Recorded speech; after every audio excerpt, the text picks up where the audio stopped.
Recentemente eu fiz alguns comentários a respeito da situação da Previdência no Brasil. E todos os analistas financeiros que fazem o cálculo dos déficits anuais que tem a Previdência chegam à conclusão que até 2027 nós vamos precisar fazer uma nova reforma da Previdência. Pois bem, desde 88 o Brasil já fez 7 reformas, 2 grandes reformas em 98 e 2019 e outras 4 mini-reformas. E eu vejo que está chegando uma situação que precisa o Congresso sentar e definir melhor certas questões, desde as fontes de custeio, que algumas pagam, outras pagam bem menos e outras não pagam recolhimento previdenciário, bem como certos tipos de benefícios. Por exemplo, nós temos o auxílio reclusão para aqueles condenados com sentença transitada em julgado. Esse benefício custa 600 milhões aproximadamente por ano para a Previdência brasileira e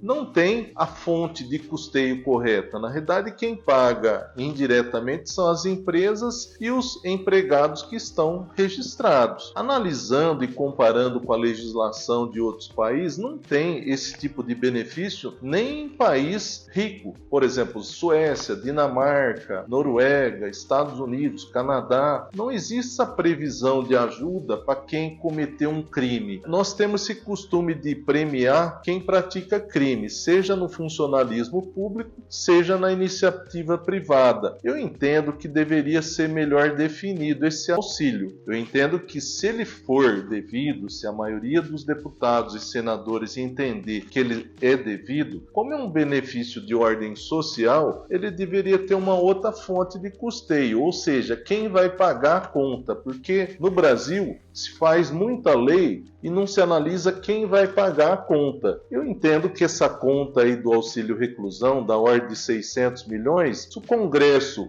se dispor a tirar do orçamento deles e pagar o auxílio reclusão, seria bem-vinda a iniciativa, porque deixar para os restantes dos brasileiros essa conta é injusto. A outra questão com relação à Previdência é o gasto por benefício da prestação continuada. Ele custa aproximadamente 130 bilhões de reais e é, de fato, um benefício de ordem social que deve ser pago. Entretanto, deveria separar das demais fontes de custeio, do regime geral da Previdência Social e do regime da Previdência do funcionalismo público. Eu entendo que o benefício da prestação continuada é um auxílio de ordem social que deveria ser estudado melhor dentro do orçamento da União, para ficar mais organizado. A outra questão que tem que ser analisada na possível reforma que vai ter é a seguinte: muitos trabalhadores do regime geral da Previdência se aposentaram em 98, 2000 e continuam contribuindo com Previdência e não tem nenhum benefício por isso. Embora o sistema de fato prevê que a pessoa se aposentar e continuar trabalhando deve recolher o recolhimento previdenciário, eu acho que é uma medida de justiça estabelecer um critério assim: cada 5 anos aquele aposentado ter direito a uma revisão previdenciária. Por quê? É injusto com o trabalhador ele trabalhar mais 20, 30 anos e não ter benefício previdenciário nenhum. Essas questões deveriam ser equalizadas na próxima reforma da Previdência. E da forma que está as contas da Previdência, muito possível de se aumentar a idade do trabalhador, né? Ou seja, adotar mais medidas com o intuito de prolongar o período na ativa, colocando mais períodos de pedágio ou aumentando a idade de homens e mulheres para aposentar, ao invés de olhar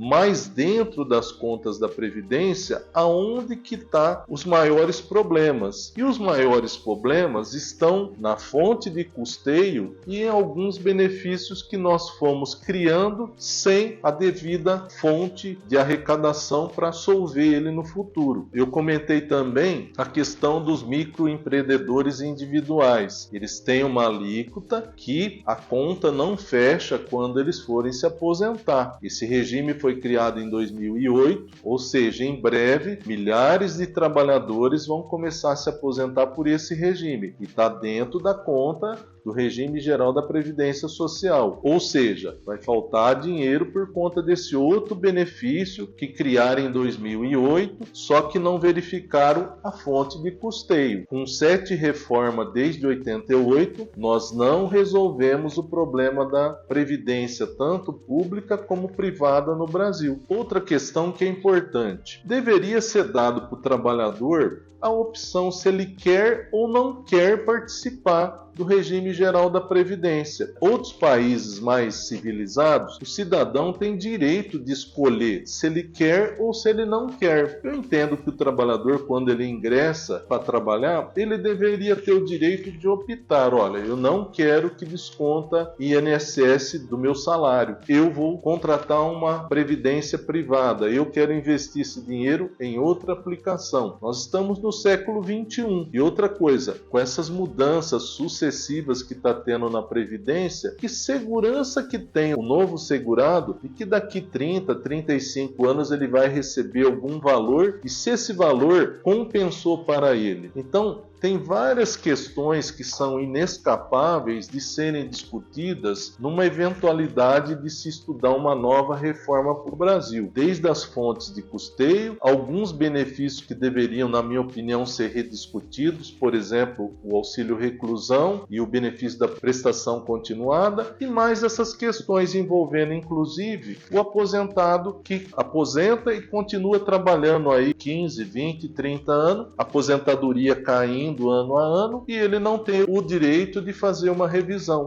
Essas questões, na minha opinião, são cruciais para serem discutidas na próxima revisão da Previdência no Brasil. É essa a minha opinião a respeito de eventual estudo de mudanças na Previdência. Uma boa semana, um abraço a todos.